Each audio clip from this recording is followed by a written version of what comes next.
नमस्कार दोस्तों, स्वागत है आपका 69,000 शिक्षक भर्ती सहित अन्य अपडेट न्यूज में। तो बात करेंगे राजस्थान के रीट परीक्षा के लिए, जहां पर जयपुर में रीट परीक्षा का आयोजन कल होगा। 30,000 सीसीटीवी कैमरों की निगरानी में होगी परीक्षा। रीट परीक्षा के लिए चलेगी 26 स्पेशल ट्रेन। प्रदेश के 9 जिलों को किया गया है संवेदनशील घोषित। और यहाँ तक कि पैनी नज़र रखने के लिए परीक्षा केंद्र पर किसी भी अधिकारी को फ़ोन नहीं ले जाने के भी सख्त निर्देश दिए गए हैं। बात करें अगर 22,000 सीट जोड़ने के लिए, तो जो लीगल टीम है उनकी ओर से कहा जा रहा है 22,000 जीत के बेहद करीब है। कहा जा रहा है कि बेहद ज़रूरी है कि एससीईआरटी पर 2 हफ्ता निरंतर 2,000 संख्या बल के साथ मौजूद हों। वहीं नई प्राथमिक शिक्षक भर्ती को लेकर लखनऊ टीम के कुछ साथी लखनऊ में उच्च अधिकारियों से जो जानकारी ली है, तो जानकारी क्या क्या मिली है। नंबर 1, कमेटी की 2 बार मीटिंग संपन्न हो चुकी है। यहाँ पे देखिए पहली जो जानकारी दी गई है अधिकारियों के द्वारा कि कमेटी की ओर से क्या कहा जा रहा है कि 2 बार मीटिंग संपन्न हो चुकी है। 1 सप्ताह के भीतर ही रिपोर्ट आने की संभावना है। दूसरा पॉइंट है कि शिक्षकों का रिक्त पदों के संबंध में समस्त ब्यौरा सचिव बेसिक शिक्षा परिषद प्रताप सिंह बघेल सर जी को जो है वहाँ पे प्रेषित हो रहा है, वही देख रहे हैं इस मैटर को। वहीं तीसरा पॉइंट है रिक्त पदों का ब्यौरा आने के बाद कमेटी के प्रमुख सदस्य राजस्व परिषद के अध्यक्ष मुकुल सर भर्ती के संबंध में बजट प्रबंधन को देखेंगे। तो आपको बता दें कि लगभग अब की बार जो आएगी प्राइमरी की भर्ती, वो उत्तर प्रदेश का ही नहीं बल्कि जो आसपास के राज्य हैं उसमें भी सबसे बड़ी वैकेंसी होने की उम्मीद है। रिक्त पदों का ब्यौरा आने के बाद कमेटी के प्रमुख सदस्य राजस्व परिषद के अध्यक्ष मुगल सर इस भर्ती को देखेंगे। अधिकारियों की तरफ से कुछ सकारात्मक बयान नहीं आया भर्ती को लेकर के। 22,000 पद 69,000 में नहीं जुड़ेगा ये कहा जा रहा है।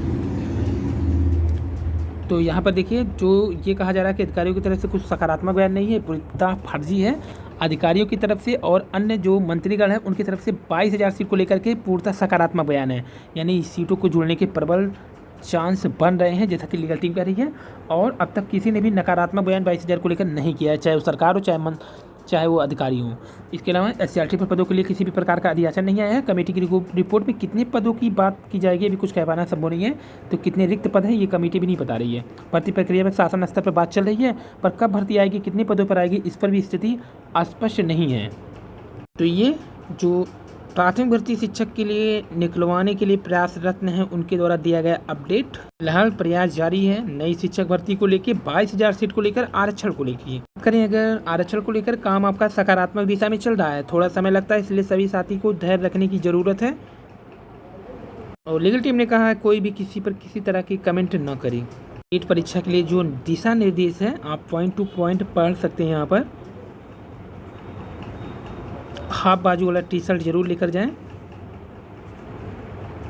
इसके अलावा परीक्षा केंद्र पर रिपोर्टिंग से 30 मिनट पहले पहुंचे। घड़ी, अंगूठी, चैन, किसी कीमती जेवरात पहनकर न जाएं। रास्ते में किसी से बर्ताव न करें।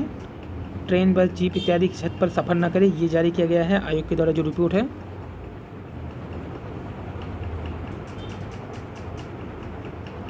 ओरिजिनल आईडी प्रूफ जरूर ले लें और किसी भी प्रकार के पेपर आउट संबंधित बयान पर अफवाहों पर ध्यान न दें।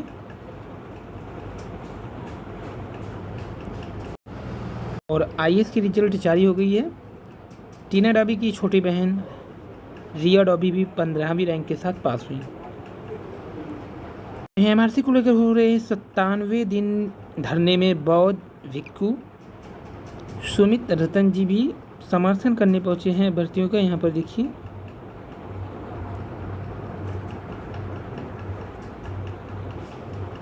और आज की न्यूज़ को देखें तो रेलवे भर्ती परीक्षा की जिम्मेदारी एनटीए को देने की हुई तैयारी। नई प्राथमिक शिक्षक भर्ती को लेकर प्रशिक्षितों ने सचिव को सौंपा ज्ञापन। केजीएमओ को रद्द करना पड़ा शिक्षक भर्ती का विज्ञापन। नियुक्ति में दिव्यांग जन का आरक्षण केंद्र देखे करना पड़ा भारी। ईमेल से मांगा गया कार्य परिषद सदस्यों का जवाब। और गुरुवार को दैनिक भास्कर में बड़ी खबर छिपी। पिता का प्यार, माँ चली गई, झोपड़ी टूट गई, स्कूल कभी जा नहीं पाए, पिता ने रिक्शे को हुई घर बनाया, बच्चों को पढ़ाना नहीं छोड़ा। यहाँ पर देखिए एक संवेदनशील सत्य कथा है। पिता की 38 साल का पिता गणेश साहू जी रिक्शा चलाते हैं। अतिक्रमण में झोपड़ी टूट गई। 2 बच्चे, 9 साल की गंगा और 7 साल का अरुण है। दोनों बच्चों को छोड़कर माँ का स्वर्गवास हो गया। दोनों बच्चे स्कूल नहीं जा पा रहे थे। सीबीबीसी ने बच्चों को पिता ने रिक्शे पर ही अपना घर बना करके और उसी पर ही ज़मीन पर चादर बिछाकर बच्चों की पाठशाला लगाई। अपने बच्चों को प्राथमिक शिक्षा इसी तरह दे रहे हैं। बच्चे को ABCD और काका का ज्ञान दे रहे गणेश। उसकी मजबूरी ये है कि रिक्शा न चलाए तो बच्चे भूखे रह जाएंगे और पेट भरे या पढ़ाए।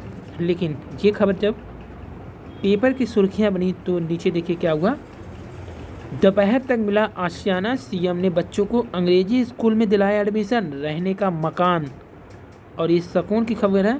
खबरें रोज़ आती होंगी, रोज़ किसी न किसी को प्रभावित करते होंगे। यहाँ पे देखिए बच्चों की ये फ़ोटो है। इन्हें पूर्णतः जो है सख्त आदेश दिया गया अधिकारियों को। इन्हें तुरंत ही ड्रेस मुहैया कराया गया, इंग्लिश स्कूल में एडमिशन दी और रहने के लिए छत भी नसीब हुआ। तो खबरें रोज़ आती है, रोज़ किसी न किसी को प्रभावित करती है। लेकिन ये खबरें ऐसी हैं जिसे पढ़कर हर उस व्यक्ति को सुकून मिलेगा जिसने कल गणेश साहू की खबर पढ़ी थी। जी हाँ, गणेश साहू वही रिक्शे वाला है जिसकी झोपड़ी टूट गई थी, जिसकी पत्नी छोड़ के चली गई, जिसके दोनों बच्चों को पढ़ाने के लिए पर्याप्त पैसे नहीं थे। भास्कर में खबर छपने के बाद मुख्यमंत्री ने इन दोनों बच्चों को तुरंत ही अंग्रेजी स्कूल में एडमिशन दिलाया और बच्चों को रहने के लिए छत भी नसीब हुआ। और माध्यमिक शिक्षा सेवा चयन बोर्ड प्रयागराज के जो विज्ञापन हुए जिसमें 12 सब्जेक्ट यानी कि रसायन विज्ञान, भौतिक विज्ञान, जीव विज्ञान, अंग्रेजी, गणित, मनोविज्ञान, संस्कृत, कला, तर्कशास्त्र, सायन विज्ञान, गृह विज्ञान, संगीत, वादन सहित कुल 12 विषय के परिणाम जारी कर दिए गए हैं। सिविल सेवा परीक्षा में शुभम को शीर्ष स्थान, जागृति द्वितीय स्थान।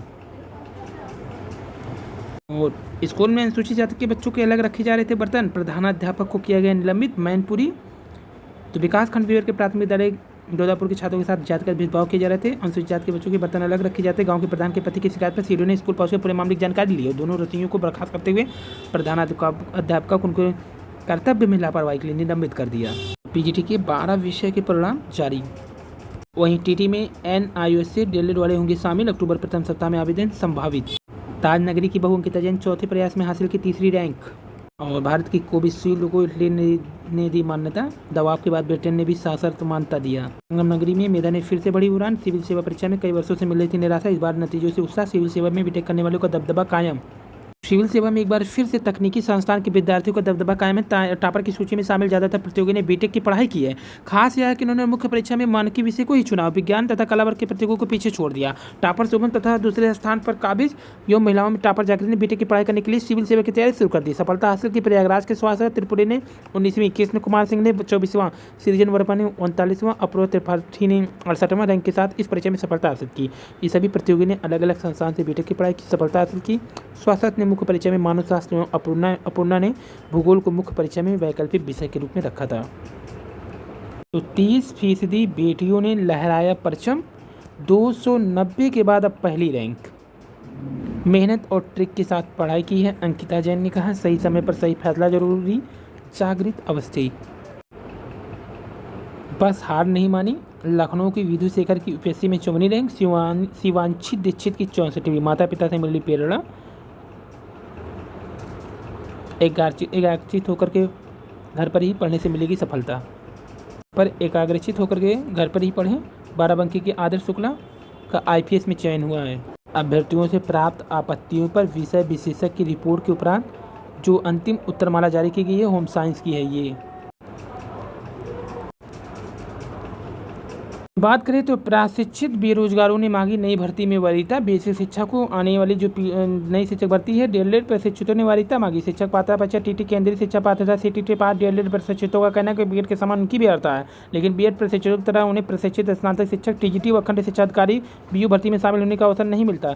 बीएड प्रशिक्षितों को प्रारंभिक की भर्ती में भी मौका मिलने लगा है। बेसिक शिक्षा मंत्री को भेजे पत्र में शिक्षक छात्र अनुपात और शिक्षकों की रिक्त पदों में 15 सितंबर 2021 तक आकलन शामिल कर वरीयता की मांग की है।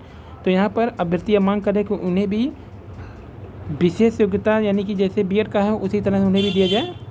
करें अगर सिविल सेवा परीक्षा के इस समय दिव्यांगों की, तो इस बार दिव्यांगों की जो स्थिति है देखिए, 25 दिव्यांग सफल। इस बार 25 दिव्यांगों ने सफलता पाई। वहीं 151 उम्मीदवार का चयन अभी अंतरिम आधार पर किया गया है। उनकी सूची चयन सूची से अलग दर्शाई गई है। तो यहाँ पर ग्रीनो को देवटा गांव निवासी आदित्य भाटी को 112वीं रैंक हासिल हुई है। गाजियाबाद के प्रताप बिहार में रहने वाले हर्षिका सिंह को 169, जेबल के करूर गांव की हिमानी मीणा ने 323वीं रैंक हासिल की है। जागृति अवस्थित ने वैकल्पिक विषय के रूप में समाजशास्त्र के साथ परीक्षा उत्तीर्ण की है। जागृति ने मौलाना आजाद राष्ट्रीय प्रौद्योगिकी संस्थान भोपाल से बीटेक इलेक्ट्रिकल इंजीनियर किए हैं, यानी कि जो बीटेक किए हैं उनका दबदबा कायम है IAS परीक्षा में। वहीं आगरा में यूपीएससी की सिविल सेवा परीक्षा 2020 में तीसरी रैंक हासिल करने वाली अंकिता जैन आगरा की बहू। अंकिता के पति अभिनव त्यागी भी आईपीएस ऑफिसर हैं। अंकिता का चयन 2018 में Indian audit and count services के लिए हुआ था। वह मुंबई में डिप्टी अकाउंट जनरल के पद पर तैनात है। उनके सास ससुर डॉक्टर सविता व डॉक्टर राकेश त्यागी का आगरा में डिफेंस स्टेट में रहते हैं। दोनों चिकित्सक हैं। दिल्ली के शास्त्री नगर में उनके माता पिता रहते हैं। मूलतः अलवर राजस्थान के हैं। अंकित ने बताया कि उनका यह चौथा प्रयास है। छोटी बहन वैशाली के नोट से पढ़ाई की और वैशाली ने 21वीं रैंक हासिल की है, जबकि अंकिता ने तीसरी रैंक हासिल की। कमियां पहचानें और दूर करें।